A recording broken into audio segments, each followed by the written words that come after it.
Bongani, Dumelang, Sambonani, and welcome to the AVRIC podcast, a podcast that aims to bring clarity to the concept of violence and its consequences in the lives of victims and survivor groups, as well as the perpetrators and their descendants.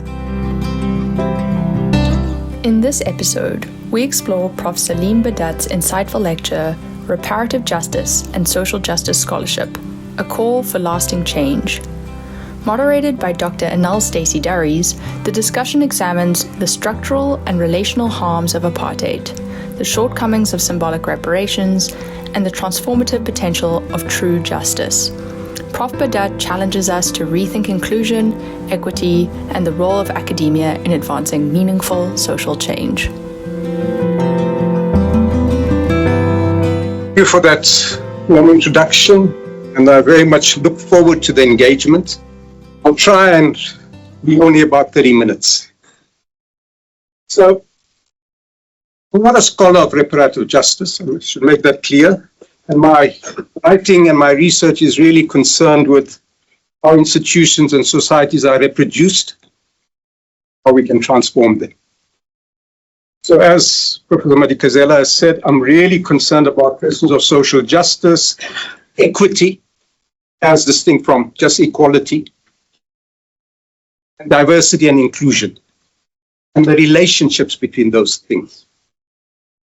I think we speak too glibly sometimes about inclusion, but inclusion is not diversity, and diversity is not inclusion. They're related, but they're different, and we need to explore what's different about those things. All this I'm really interested in, both at universities and in the wider society, because I'm really concerned about the transformation and decolonization of universities and society. So that's my big project over 40 years, if you like. And those intellectual, academic, and practical concerns are what have led organically to my concern with reparative justice. And you'll see that through 4 vignettes that I'm going to share with you. That out of those 4 vignettes, I'm going to draw out some things, and then I'm going to offer you 6 theses at the end. So I take reparative justice as an approach to social justice that focuses on those who have been harmed and focuses on repairing past harms, preventing the production of harm. And of course, the question of harm raises myriad questions about the nature of the harms, the scope of the harms, the redress of the harms, the scope, depth, and duration of redress, and so forth. Things that we are pretty familiar with in the wake of the TRC debates that are still going on. So each vignette I'm going to share with you is going to be distinguished by time, context, and the nature of the hurt and harm, the actors that are involved, and the question then of approach, in this context, what is appropriate reparative justice? And as I said, after the 4 vignettes, I'll delineate some salient issues, and then I'll conclude with 6 theses. Okay, so let me go into vignette 1. So during the 1980s, I was detained several times and then restricted under security laws. Forbade me to set my foot on any educational institution, any media institution. So that effectively meant the end of my job as coordinator of grassroots community newspaper. So, arising from an incident in my first detention in 1983, under the Internal Security Act, the Truth and Reconciliation Commission deemed my human rights to have been grossly violated. Like others whose names appear in Volume 7 of the TRC, I was awarded 30,000 rands in reparations. The award of those reparations, as well as the amount of the reparations, caused me some discomfort. And that's where my musing about reparative justice really began. 2000 thereabouts, because of this reparations and the award of the 30,000 rands. So I'll come back to that. So that's my first vignette. My second vignette is as a scholar, and especially in my university leadership roles. Head of the advisory body to the minister for 7 years, the vice chancellor, and director of the education policy unit for many years at UWC. And so, as part of leadership roles in universities, I've had to ponder very deeply the question of reparative and social justice as far as universities are concerned. And as we know, colonialism, segregation, apartheid profoundly shaped universities.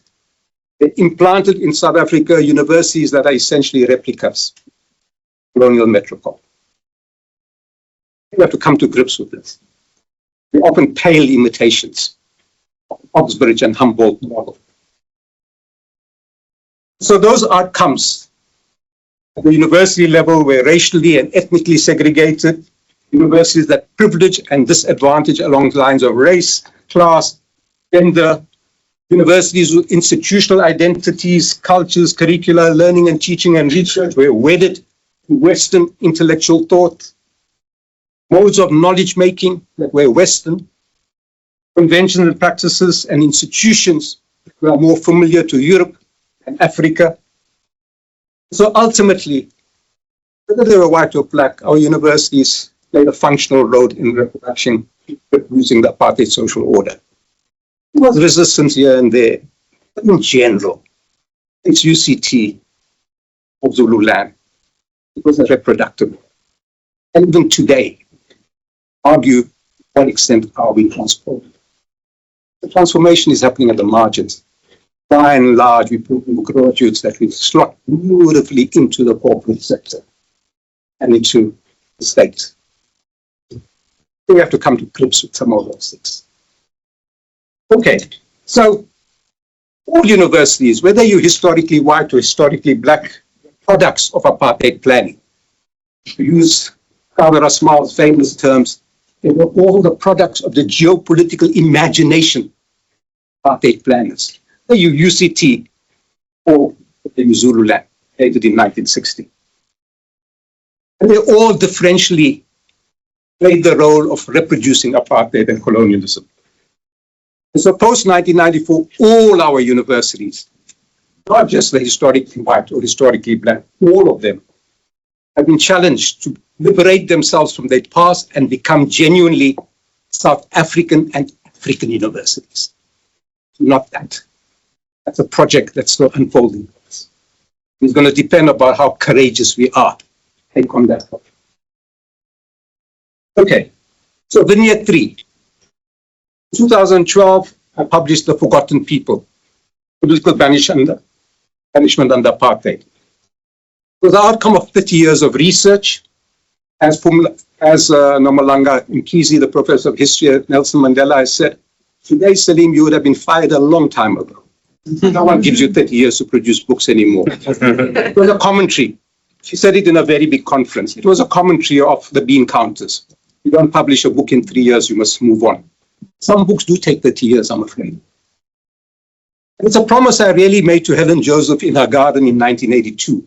So on my way to a conference at Hammanskraal that Oom is Nodis pays for. And I make a promise to her in exchange of the documents she gives me. We'll publish a book on banishment one day. For 30 years. Hopefully she was passed by then. So that was a labor of love and to keep a promise. The book really documents the logic, the deployment, and the horror of banishment as experienced African rural leaders. It was really an attempt to also separate out this kind of real conflation of, no, banishment is different from imprisonment, is different from deportation, is different from endorsement, is different from detention. Mandela was never banished to Robben Island. He was imprisoned. We conflate those things. We're doing an injustice to people who suffered under banishment. We don't even know their names. We know Mandela's name, but who knows Theophilus Shangela? Who knows Anderson Gandile? Who knows Chiti Mopeli? People like that.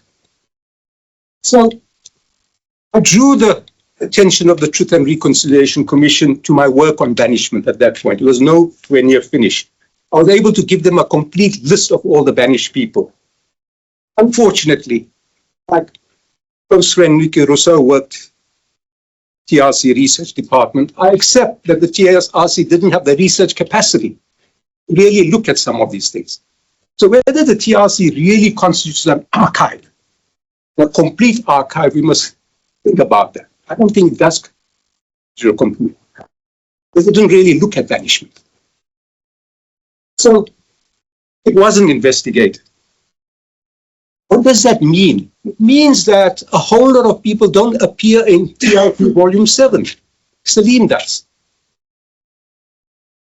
And because you do not appear in TR7, what happens? Reparations. Material consequences for not appearing in Volume 7. So when the book was published, it was extensively launched all over the country at Freedom Park. There were launches in every city. There's a lot of publicity in the media and so on. And at that point, just two of the banished people were alive. One was an ANC rural militant, a remarkable man from Pondoland called Anderson Ganile. And he died a lonely death, impoverishment in Bizana soon after. It's my one regret of not getting to him in Bizana. William Bynard from Oxford told me that he was alive. I should have gotten in the car and I should have driven to Bizana to meet. Didn't do it. He died a few months back. I engaged two government ministers on this about recognizing banished people and providing their family with reparations. There's very little interest on their part. The two government ministers. One of them I met in the embassy in London. I worked with a family to honor one of the banished. He's through one of the presidential orders that we give, whether it's the order of Dutuli or whatever. That hasn't happened. These are prominent ANC stalwarts. One that's really angry with. Because they do nothing about these kinds of issues. I provided the names, all the 159 names to Freedom Park. I haven't been back to Freedom Park, but there was a promise that they would inscribe those names on those walls. Whether that has happened, I don't know. So Freedom Park also provided some money that I raised from Atlantic Philanthropy to make a documentary on banishment that the late Amina Kachalia anchored. Talk about that banishment because in reparative actions, documentaries are important, far more powerful than books. That documentary has not been seen beyond Rhodes University. It's not come out 10 years later. Okay, so that's my third vignette. My fourth vignette is last year my book, Tennis, Apartheid and Social Justice, which Madikela just indicated, it's published. Pertinent to this is documents how an 18-year-old Black South African, my closest friend, Saleem Badat, was excluded in 1971 from Junior Wimbledon. He would have been the first Black South African to play Junior Wimbledon. The book again was launched around the country. There was extensive media coverage of it. It was launched in London just before Wimbledon. Peter Hain provided a message of support. Labour Party leader Jeremy Corbyn left Parliament to come and speak at the launch and support the request for an apology from Wimbledon, from the International Tennis Federation.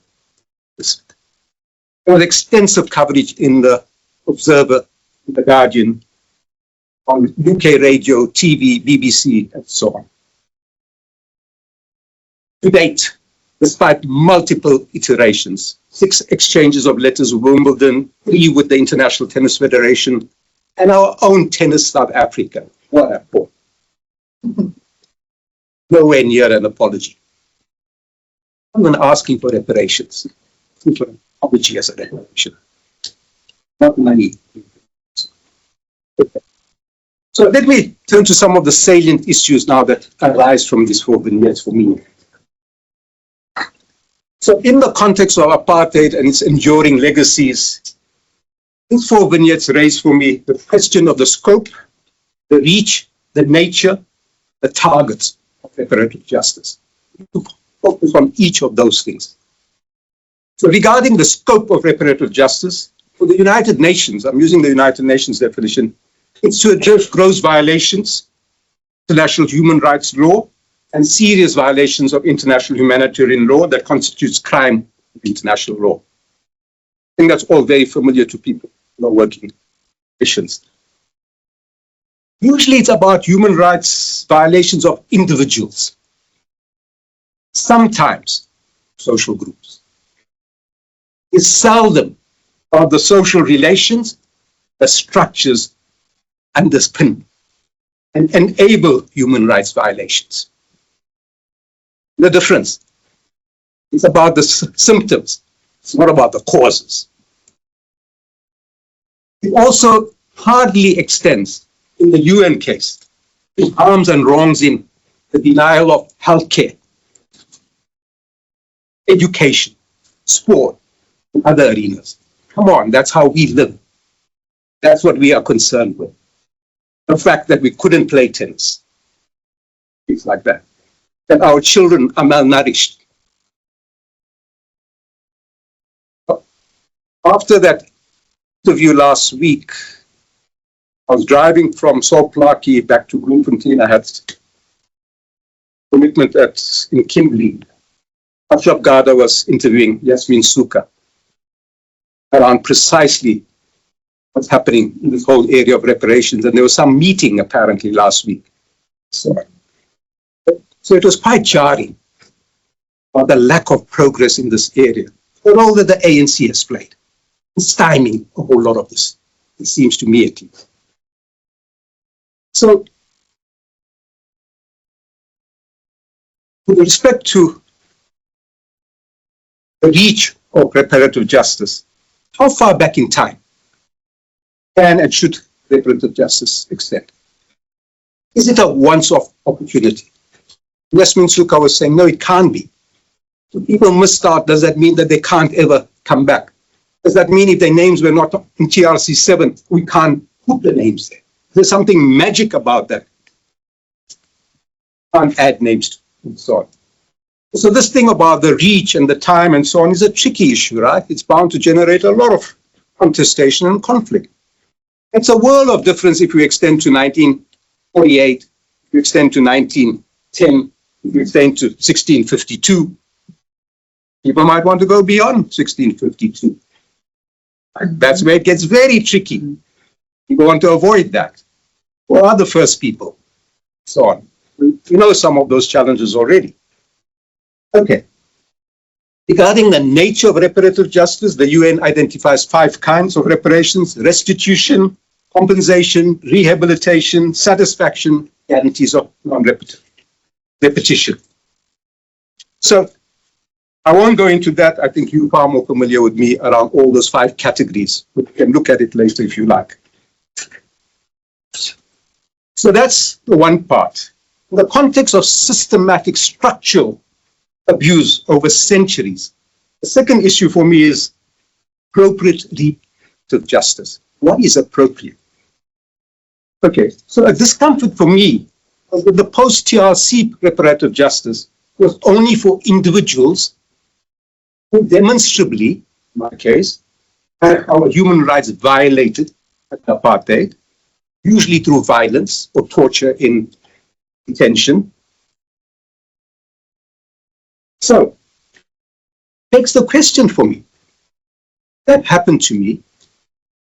There are millions of people whose human rights were violated and whose dignity was trampled because of the laws and operations of the system of apartheid, not what security police did to you in the cell. In my case, in a rural siding in the early hours of the morning between Worcester and Robertson. So, what about the land dispossession, the structural violence of forced removals? Millions of Black South Africans. What about the pernicious effects of the exploitation of workers, the silicosis, and things like that, the racial capitalism? What about the outcomes of segregated health, education, and sport? Or the denial of opportunities? It's intergenerational. You deny the opportunities to the parents, you deny opportunities to the children, and so on. How do we ensure reparative justice for social groups and institutions beyond individual reparations and the symbolic reparations? What kind of reparative justice should be extended to those millions?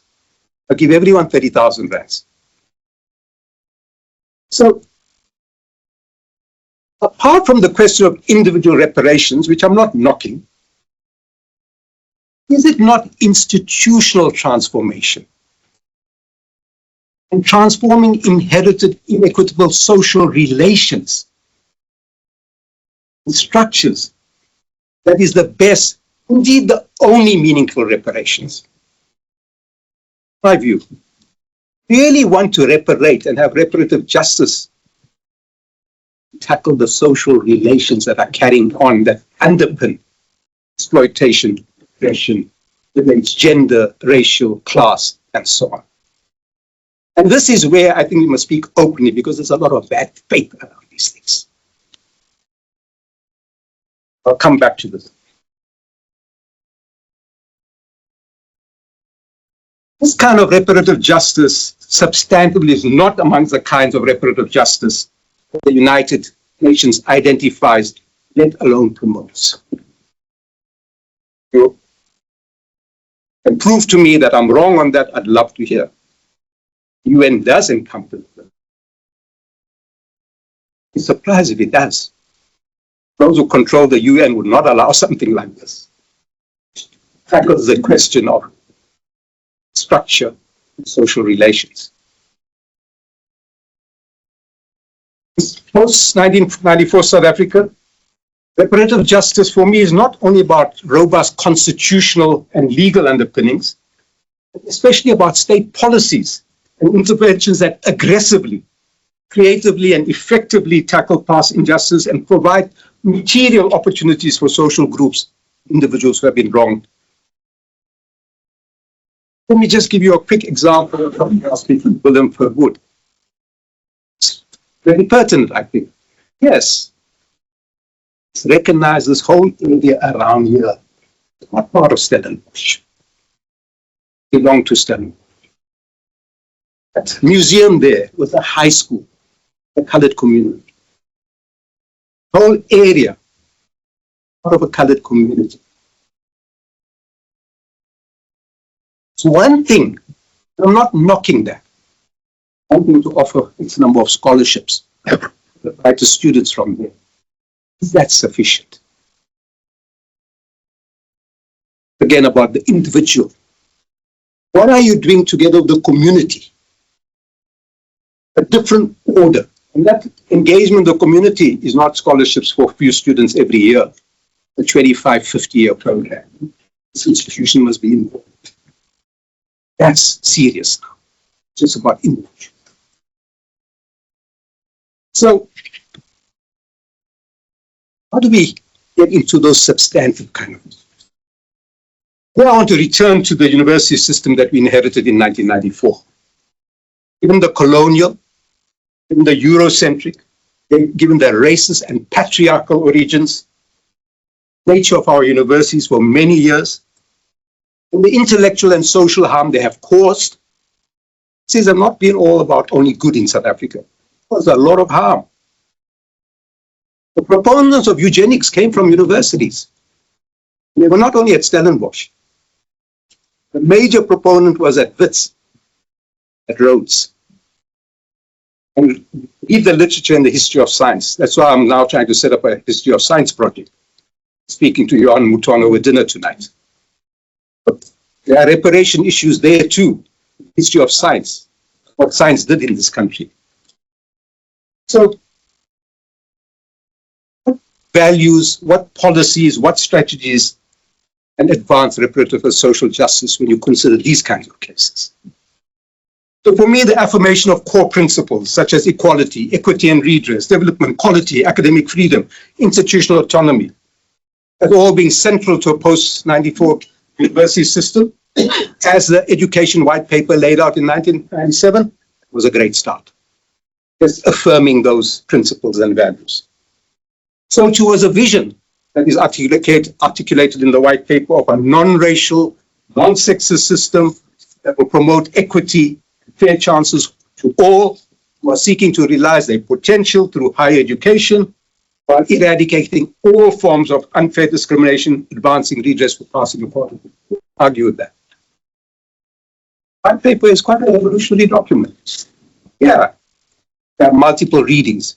Every time I read the white paper, I get another reading. Not a white paper you can have as a unilateral reading, a single reading. There are multiple readings of that white paper. You can find very revolutionary dimensions in that. Then you can find neoliberal dimensions too, one of the same. They are different because it should tell you that these things are contested. There's a change from the green paper to the white paper. There are classes contesting around this. There are movements contesting around this. The fact that we have academic freedom in our constitution, many of us were that, linked to the liberation movement. The fact that we have institutional autonomy, not on that, in the constitution. The policy you can thank too. Stellenbosch wanted it in the constitution, not as a policy. We're going to tie us up. So understand the histories around this. Why the Afrikaner universities wanted institutional autonomy, part of the constitution, and we said, over our dead bodies. We know exactly why you want that.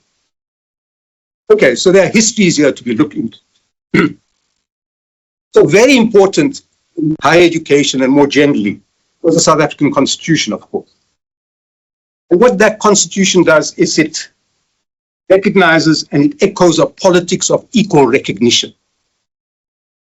The Bill of Rights sets out that the state and institutions may not discriminate directly or indirectly on a range of grounds. It has to respect, promote, fulfill the Bill of Rights. I'm quoting these things because these things are not just beautiful words. Part of our damn constitution.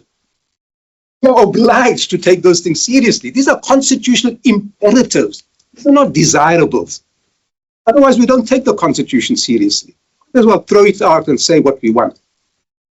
It's there, and I take it seriously.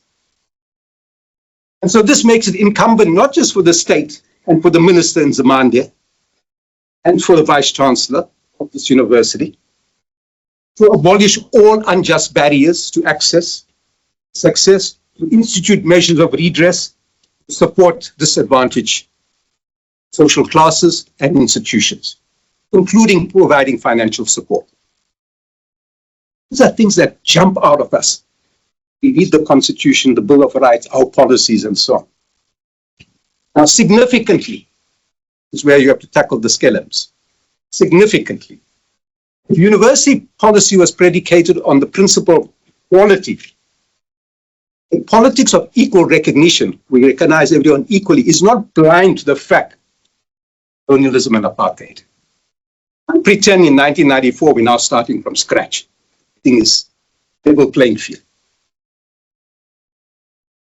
Because politics of equal recognition cannot assume either that the arrival of 1994 and democracy is sufficient for the eradication of all forms of discrimination, unjust things that happen in South Africa. Suddenly we are free now, all liberated, we all have opportunities. No, it's not true. 1994 does not do that. 1994 becomes a new terrain of struggle, because it has not solved all the issues for us. So we recognize, we smart, those of us who are engaging around CODESA and engaging in these conflicts and so on, that formal equality of treatment and opportunity is just not good enough. Formal equality. Because that's based on the principle of sameness, quality, and not uniformity and standardization. Those things are not going to eliminate historical, race, class, gender, and other inequalities. We'll have to do far more.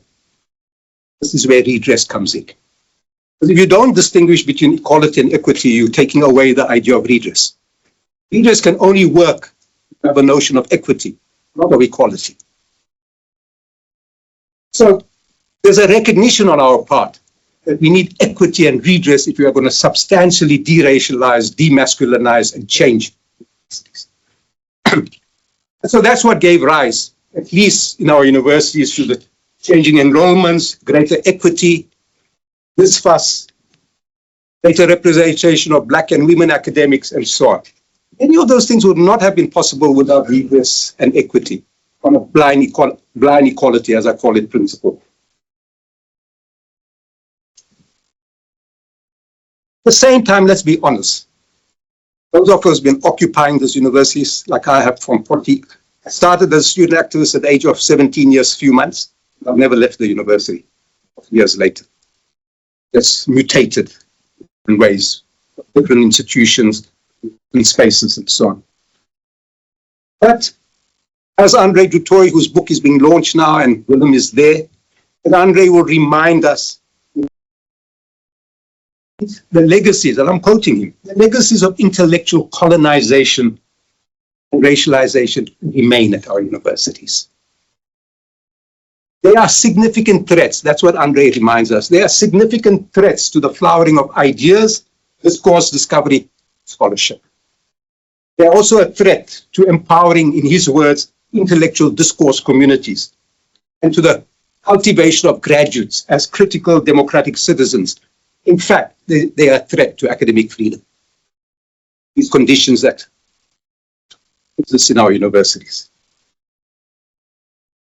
Instead of a comprehensive dismantling and displacement of institutional arrangements that we've had, norms and practices suffused with whiteness, practice, if not the formal policy, has been one where Black students have been expected to integrate white institutions into prevailing institutional cultures. Said in the Rhodes University Council the day they interviewed me on 12 September 2006. Biko was murdered. 1977. That's when I was interviewed for the post-search. Both my referee, Kotso Mokele and Saki Makozoma, and I said, you are interviewing me to become the next vice-chancellor in order to think you will assimilate me. Please don't go. Pointing the wrong person. You're not coming to be assimilated. It's form rules. It's culture. We're going to build something beautiful together. I'm going to build something where I'm going to be incorporated by your norms, conventional wisdoms. Many of them suck, actually. As I came to discover, they're so shallow, dubious conventional wisdoms. Okay, so for me, social justice is not advanced by assimilation, by conformity and uniformity.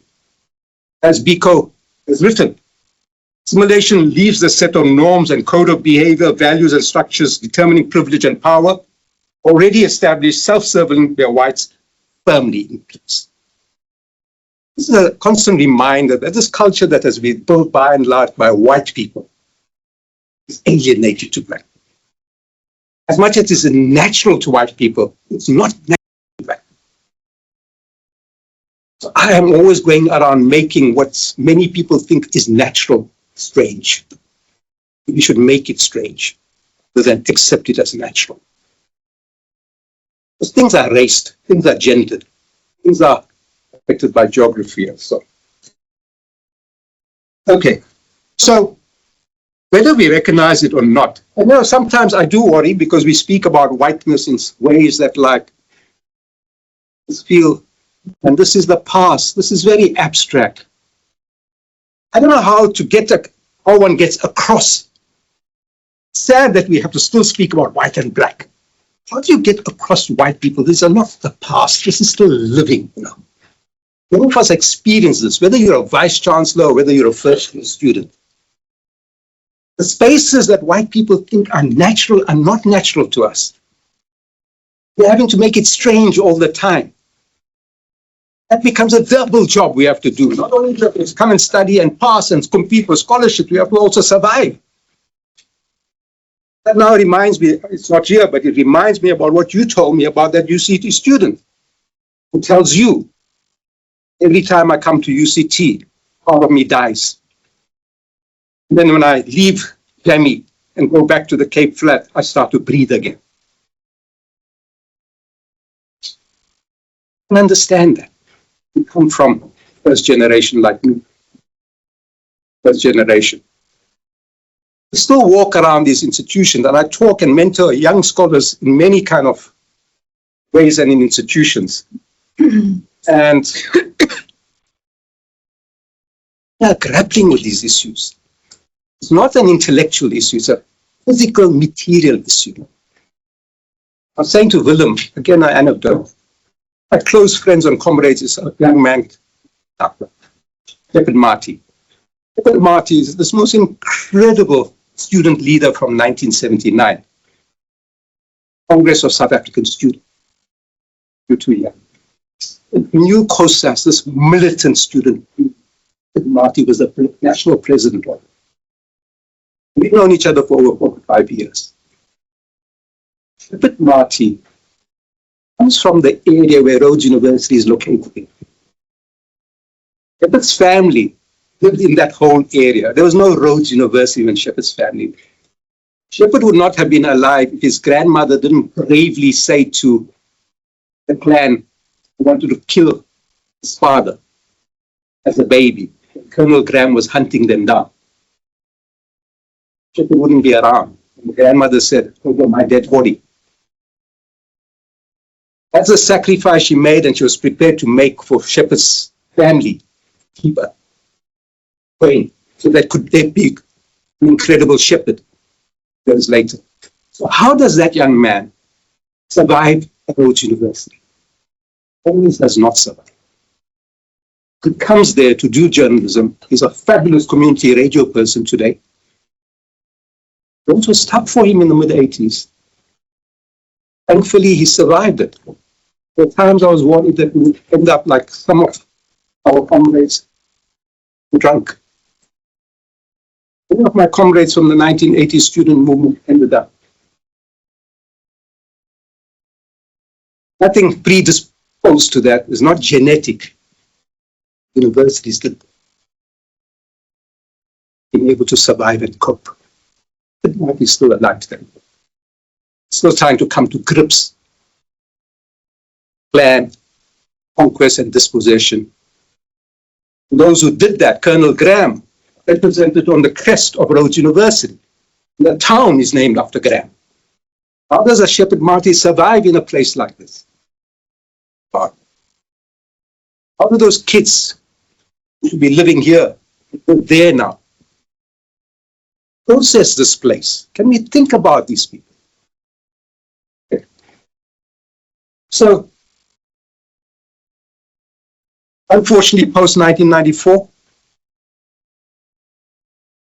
this course of transformation signaled some radical changes in South Africa. It resulted in a reformism, the liberation movement that has seriously lost its way.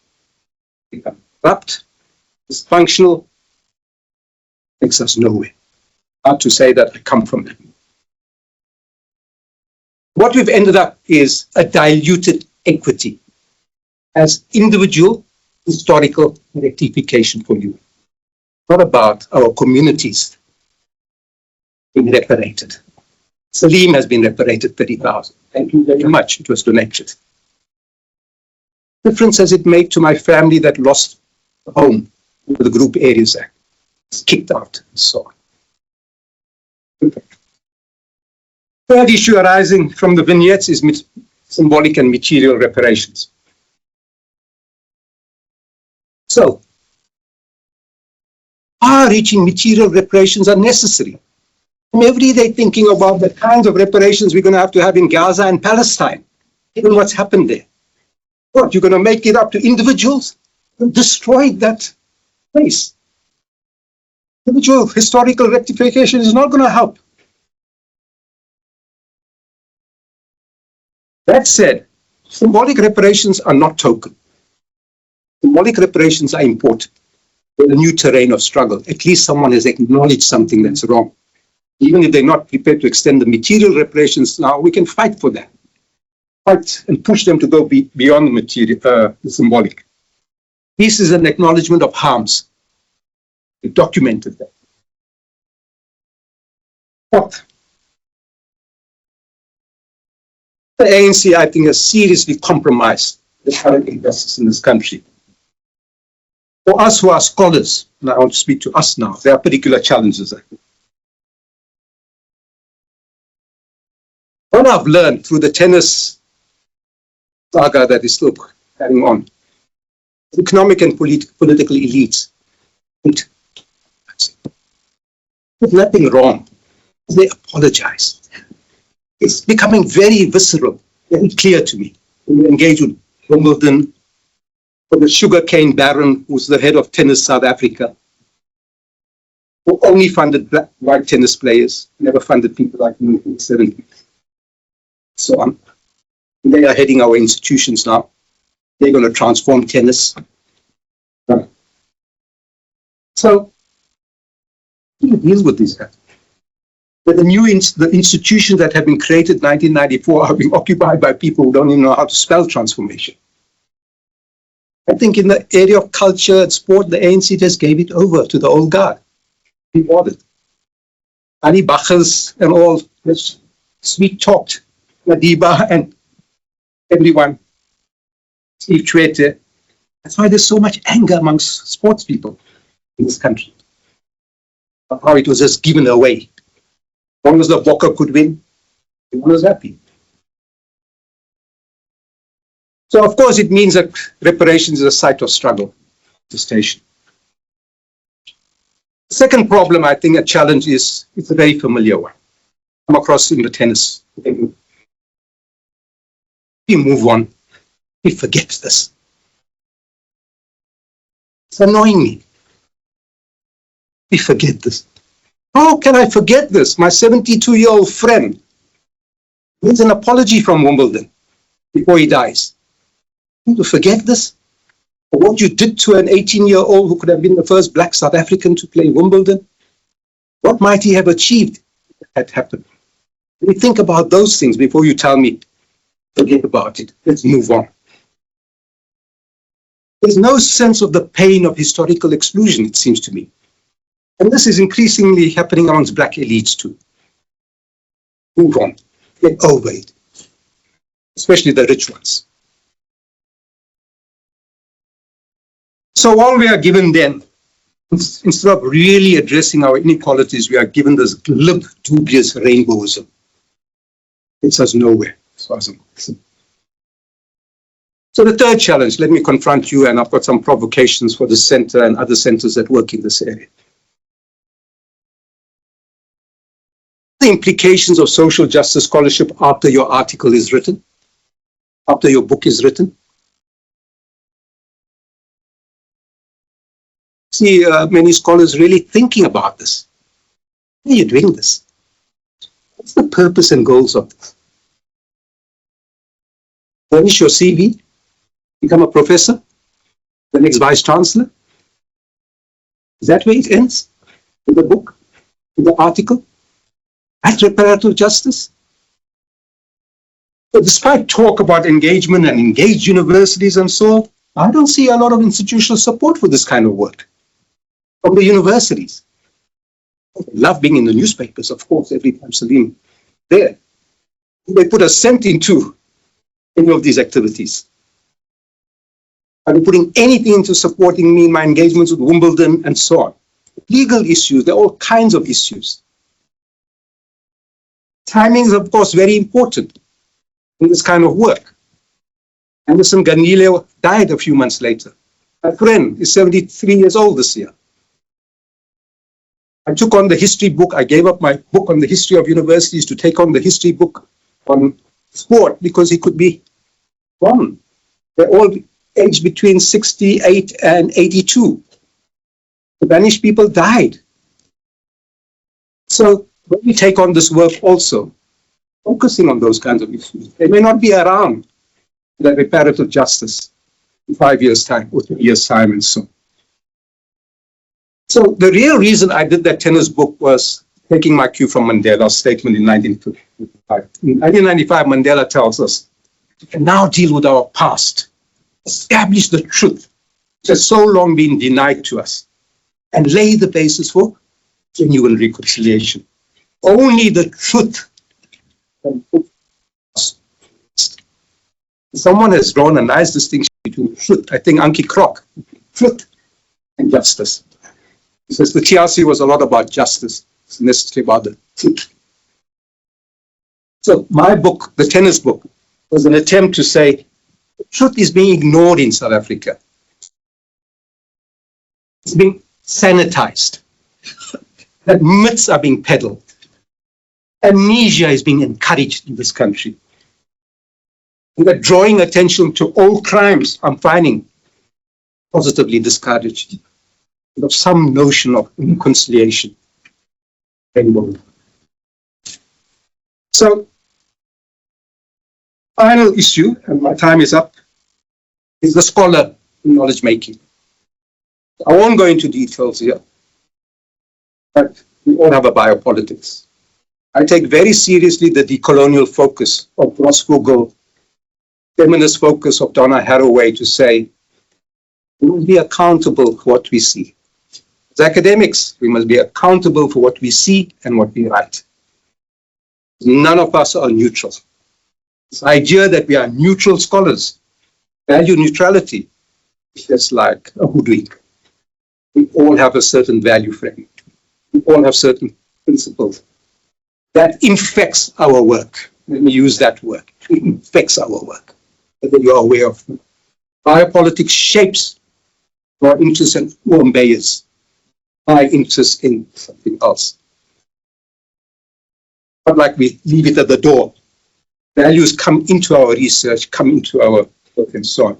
So here we can go on to, Immanuel Wallerstein, Donna Haraway, Ross Vogel, Vignolo, who are all speaking about this biopolitics and reminding us about our place in these things. So challenging us about whether these things are just being done because we want to write articles, burnish our CVs, or we doing this in order to bring about some real justice. So let me leave it at that, and we can get into discussion. Thank you so much. I think the Badat style approach in the lecture really opens up a lot of opportunity for conversation. And one of my personal interests in my research is sport. I've been fascinated with rugby for as long as I've had it as a research subject. Maybe not an active rugby watcher, but a research subject. And as you raise, Badat raised this moment up for me where Ashwin Willemse has an outburst on live TV. And I think Tox van der Merwe was there, and another, I don't mean I'm looking at you, Caesar. I think Tox van der Merwe is there, and another. It is there. Yes, and Nas Botha is there. So, Nick Mallet is important though. Nick Mallet is the person. Yeah, but I'm not going to go into great detail. But the thing that stood out for me is that everyone looked at him as though he was crazy. Mm-hmm.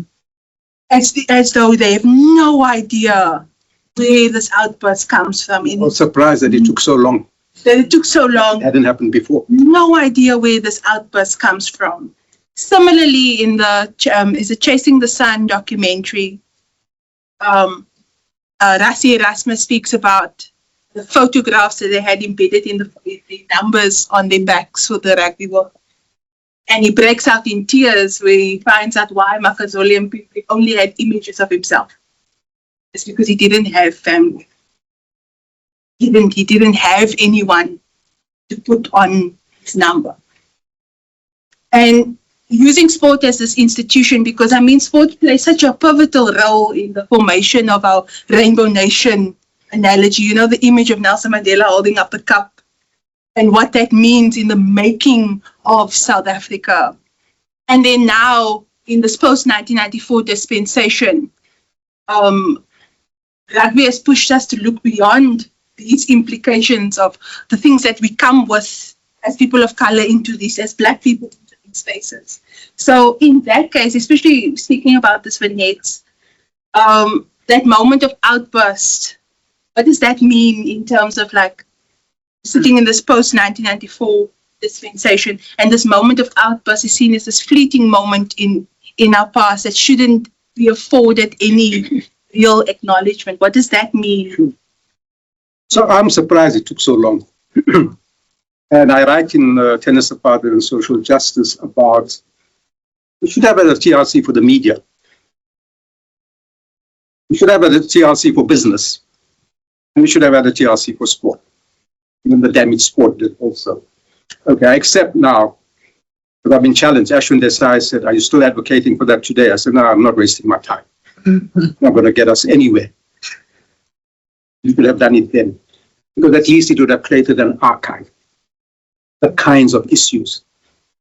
I think our journalists, and especially our sports journalists, are the pits. Many of them are black.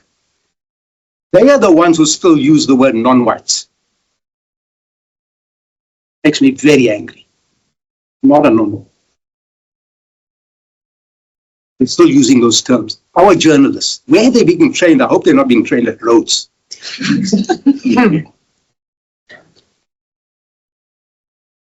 So, this is not a laughing matter, because when my book came out,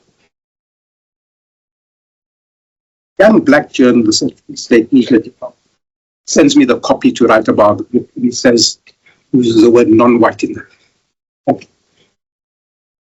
You're writing about a book which on page 2 tells you why non-white is offensive. Thank goodness he sent it to me so I could engage him on this. You know what was the worst of that engagement? Some manager was observing this and did nothing about it. So I'm offering this young man to say, "Can I come in and help explain to you why non-white is offensive and why black is?" And he says, "No, I got it." I said, "Okay, we got it. Because I've told you." That gave me some insight into a culture of a university. Someone higher up tells you not to do something, you don't do it. You understand why you're not doing it.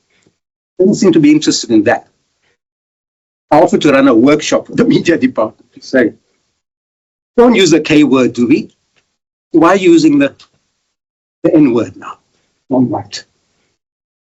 But he was happy. You told me now I'm covered. Understanding was not part of the issue. We remain at that level of superficiality. But no, that outburst should have come a long time ago. Because when you look at that, you see the dynamics in that studio. Who's standing, who's sitting, whose voice has more authority. Oh, Nick Mallet said some stupid things there. But he gets away with it. He's Nick Mallet. And we're so forgiving. There's one thing about us, we are so forgiving in this country.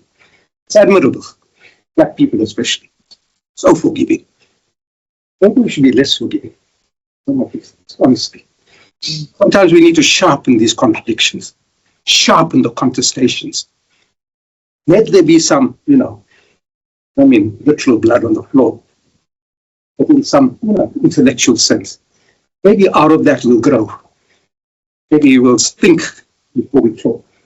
So, because, for a man to say those things there, it's shocking, But in our process or our road to democracy, did that allow for those in our negotiated democracy? Did it allow for an actual space where people could genuinely say what they felt? Did it allow for that? Look, I think part of our critical reflections, which includes the TRC and so on. By the way, the person who signed the TRC into existence was my attorney, Ala Umar. He defended me in that case that resulted in that TRC ruling. And actually, it was never finished. Because the next time we were going to be in court, we were both in Baltimore prison. The case never happened. We ran out of money. So it never happened. So I think during that period, I don't buy into the narrative around Mandela. I was a sellout. I think that's too glib. Can't explain anything you say, neoliberalism. Like it explains everything and explains nothing. Sick and tired of it. For me, it's a concept that you need to interrogate about how it works in South Africa. Don't just tell me neoliberalism. I want to know, who are the neoliberals? How do they bring things into Stellenbosch University? That's what I want, not just the term neoliberalism. But the same with Mandela. But I think we have to look critically at Mandela, at his best intentions during that period, that he created some of these problems. I think the way he intervened in some of these things made, let's get it away from race, those who are in the dominant classes and social groups not do a lot of work after that. Perhaps they need to do much more work. And we took away that work that had to be done. That's the critique, not so much that it was not well-intentioned. And I have to remind people sometimes, listen, guys, you talk too glibly about that early 90s period sometimes. More people lost their lives there than any other period. When we were sitting in the late 80s in detention at Reparative, including the Minister of Justice, right? They were worried about the Chilean solution, that they were going to massacre us, that we wouldn't get out. It was like that in the late 80s. The country was burning, and so on. The people who talk so glibly today about, we should have carried on and so on. We might be still fighting a bloody civil war today. We hadn't. I think sometimes we must, especially the younger people, try and put themselves in where we were in the late 80s and early 90s, before this bravado talk sold out. We have a terrain of struggle. The Constitution is a very powerful terrain of struggle. We're not using the Constitution. We're not using the terrain of struggle to bring about reparative justice. We've all become too fatigued. We've all become very lazy. But I think what you're also calling us to do is to read a figure like Mandela, and then also by extension, the TRC in its time. Because particularly around the time where we are ushering in democracy, Rwanda is experiencing war at the exact same time.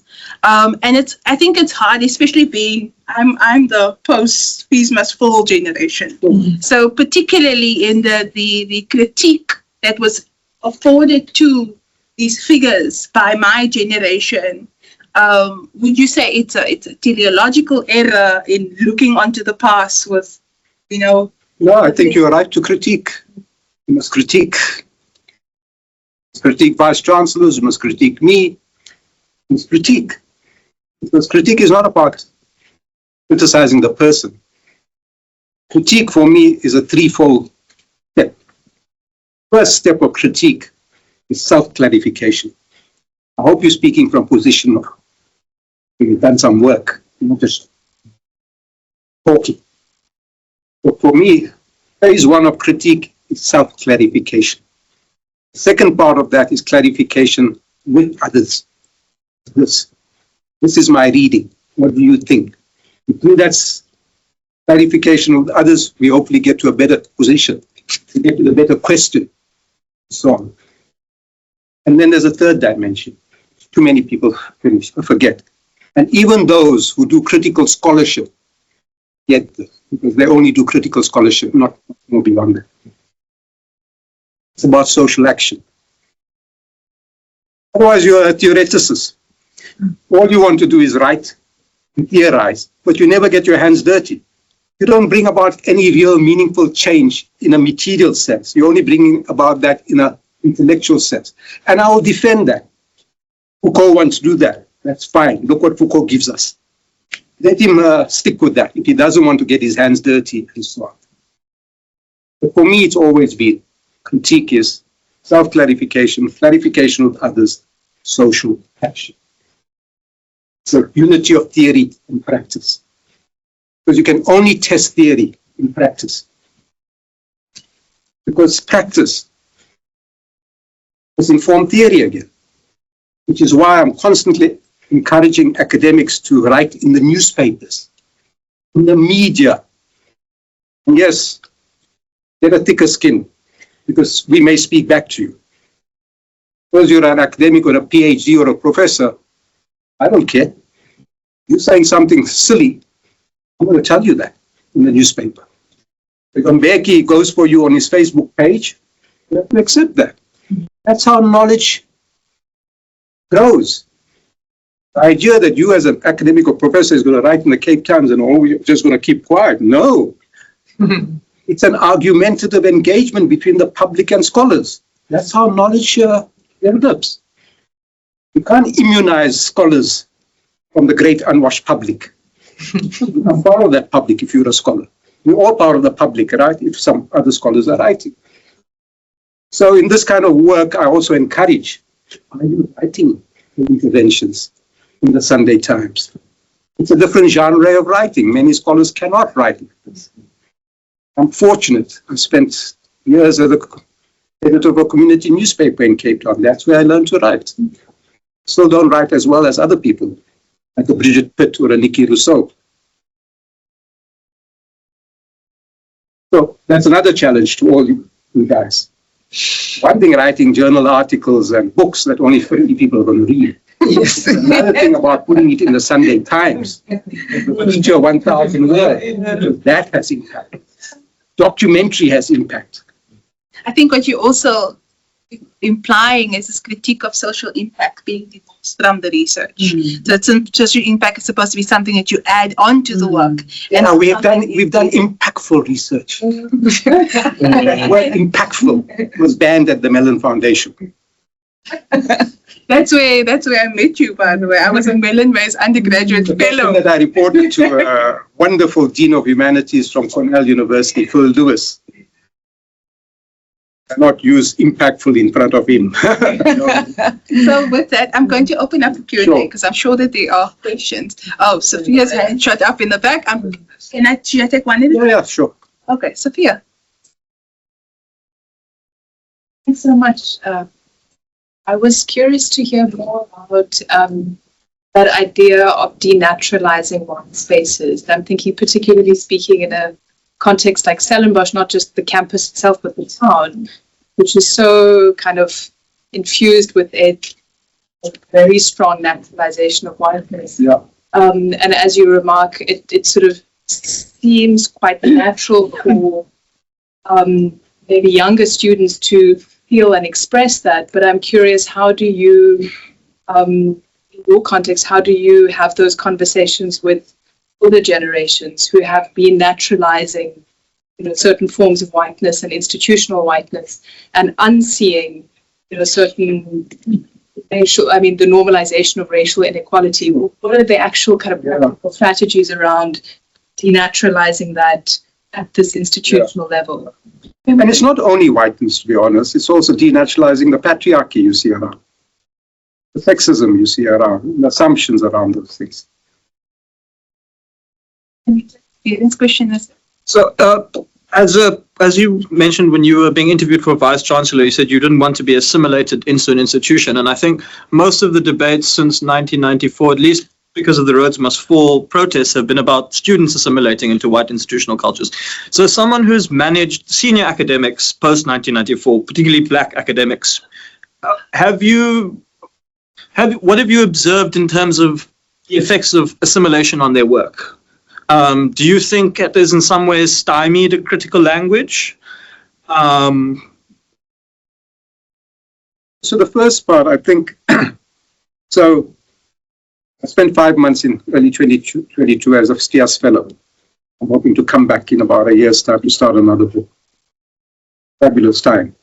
And what is beautiful. You've got to have your eyes open. My eyes were very open, especially in the evenings when I'm running around. Evening runs. So I was working on the book on tennis then. I was constantly counting tennis courts. I used to run about 6 or 7 Ks. All these schools. I used to get to 40, 45 tennis courts. Then I used to go and Google KwaMashu. Mashu is like a couple million people. This is like 30, 40,000 people. KwaMashu has got less than 4 tennis courts. This is 30 years in democracy. So there's a whole lot of things we take for granted, it seems. Not just in terms of whiteness, in terms of the way things are. And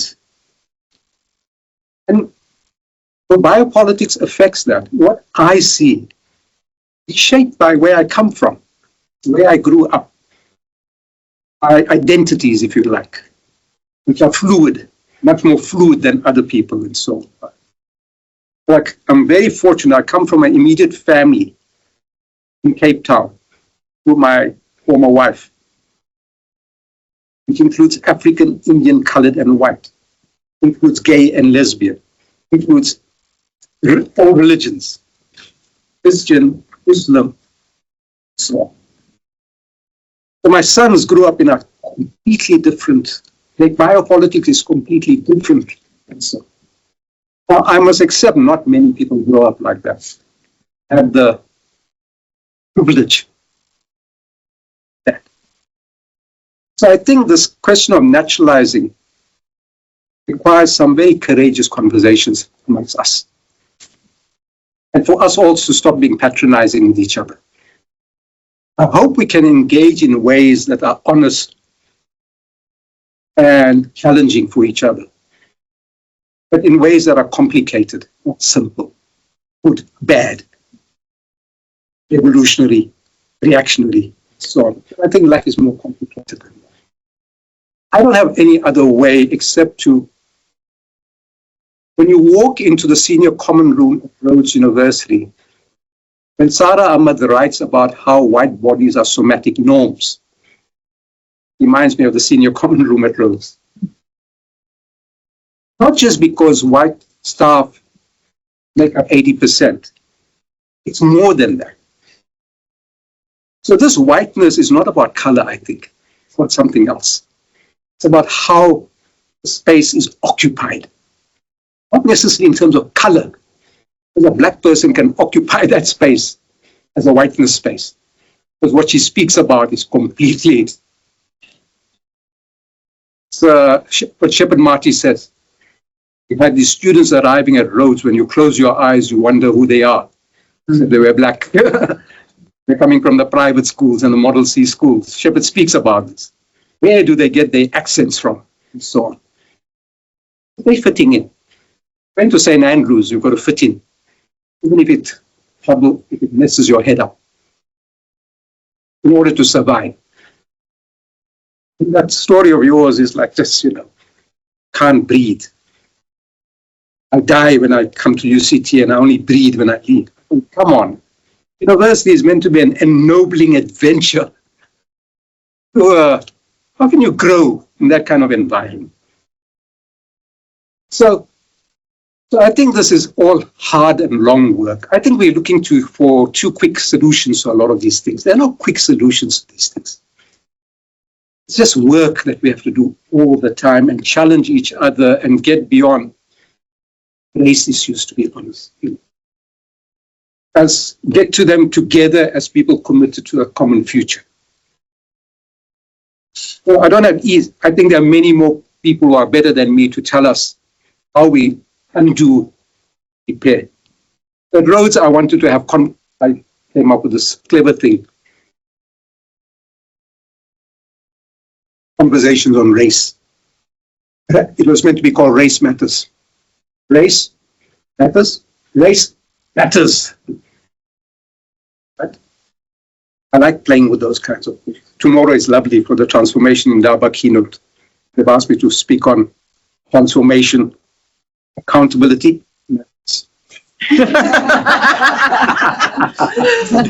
Accountability matters. Yes, I'm going to say something about the matters part. Who should be accountable? So that's a challenge. I think we have to identify who's responsible for these things and so on. How do we tackle them? Together. This is not the work of usually black women in academic development. Transformation is someone's work. Once we start clarifying those roles and responsibilities, I think that we have to do this together, whether you are conservative or progressive. I'm going to take the last two questions we have, Rene, and then we have someone in the third row. Sorry. I just said, as someone who's managed black academics coming into... Right. So I was quite clear. So I was very fortunate a lot of smart young people came to Rhodes. But I made it very clear to them. Don't come and cry in my office. You can come and cry. But you know what I'm going to tell you. I didn't invite you to a picnic. When you came in, you said you want to come here. I said to you, you are coming to help me and help yourself transform this institution. and it's going to be tough. I told you that as a Vice Chancellor. So you're going to be subject to even other things that I am not subject to. So you're going to have to be tough. And I don't expect you to necessarily sacrifice yourself in the process. If you don't cope, come and speak about it. I will not disrespect you if you feel you have to go elsewhere. But you're not running away from this issue. You're going to have to tackle this issue if you're going to be true to yourself somewhere else too. Your city may pay you better. You're going to have to tackle it there too. So why don't you just stay at Rhodes? Yes. Because it might get worse there. Yeah, exactly. So a lot of times it was black staff thinking the grass was always going to be greener somewhere else. To remind them that's not the case. So when you go to an institution, you must also work out what your commitments are as an individual and what your institutional commitments are. And, you must know yourself as a human. You have to be authentic. If this is not the work for you, for whatever reasons, I'm not going to judge you. But someone has to do this work. If everyone says this is not for me and not my work, then who's going to do the work? It's the problem we end up. 90% are waiting for the 10% to do all the work all the time. They get on with their lives and write their books and get promoted. Caesar says it is time, but I'm going to take the two questions. So if you can just keep it a little short in the last.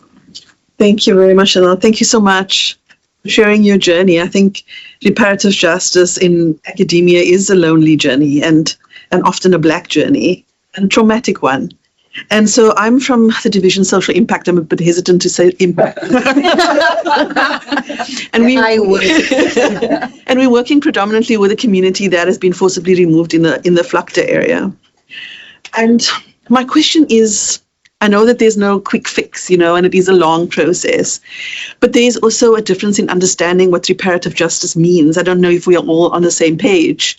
And my experience of lack of funding, institutional inertia, is concerning because the people we work with are older people and they are passing away with trauma. So, and that breaks my heart as someone that's sold out to this work, is that people have been in conversation with the institution just around moving beyond symbolic restitution into title deed restitution with buildings, which we have now come to that point. But people have engaged for 4 decades around one building.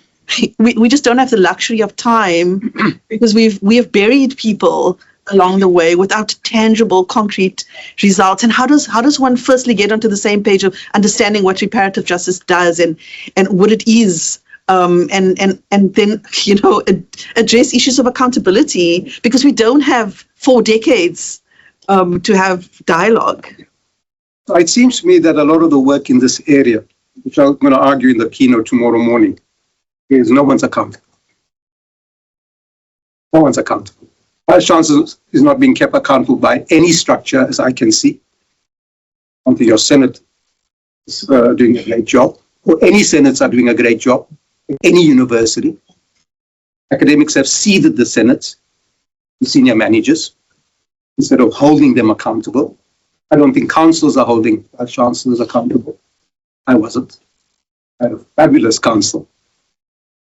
Never asked me hard questions. I had to ask the hard questions usually. They were very supportive. And you're right, this is hard work. I'm having to deal with a 73-year-old who's my closest friend.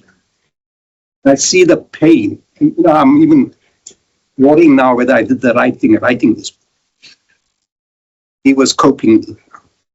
Now I can see the difference, the expectation. Mm-hmm. I can't stop this work. Mm-hmm. It makes you angry. Every time I have to write a letter to one Tennis South Africa and the next media, I suffer. I wish I was doing something else. So that's why I'm saying that this kind of work is not individual work. It's collective work. And, maybe your center and at Free State, you need to think about what you guys can do in terms of providing resources, support, the action part. Not just the self-clarification and clarification of others. How do you actually get justice?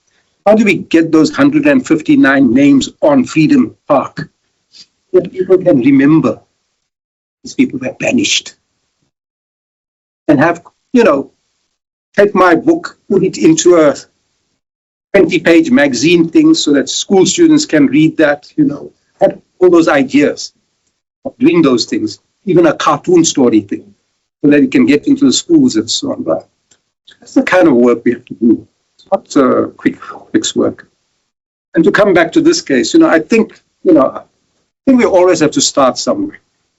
So the idea of scholarships for kids from this community to come here is a start. If you really want to change things, I would think you need to form long-term path. Firstly, be radical. Even if I was Vice Chancellor here, I'm not sure council would have agreed with me. I'd have fought for these things. But at some point, you have to fight for those things. Right. In 2008, I would have resigned from Rhodes if the Senate and Council did not issue the apology. That was my breaking point. They said, will you apologize in your inaugural? Why must I apologize in my inaugural? What did I do? Find the time for this university to apologize. It's not about that. It went to faculty board, it went to Senate, it went to Council. It didn't go through. Wouldn't have let what happened. Know that. But it never came to that. Because once people heard what happened, the professor of science stood up. It was over. The professor of science said, it really happened at Rhodes. The professor of history said, yes, and worse. We have no option but to apologize. End of the Senate meeting. Went through Council. Then I would have followed up to say, now we need a 20-year partnership. This community. With the schools, all a long-term partnership. 50,000 rand, sorry.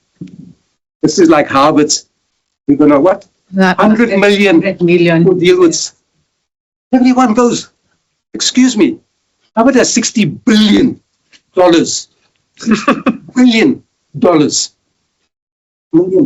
for reparation of our slavery. Should be criticizing them, celebrating what they did. Tell them what is a lot of money too. Last time I checked, probably 12 billion or something.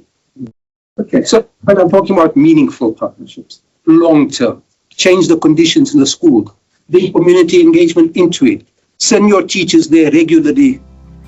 Then you're changing generations. Thank you for listening to this podcast. For more, you can check out our website.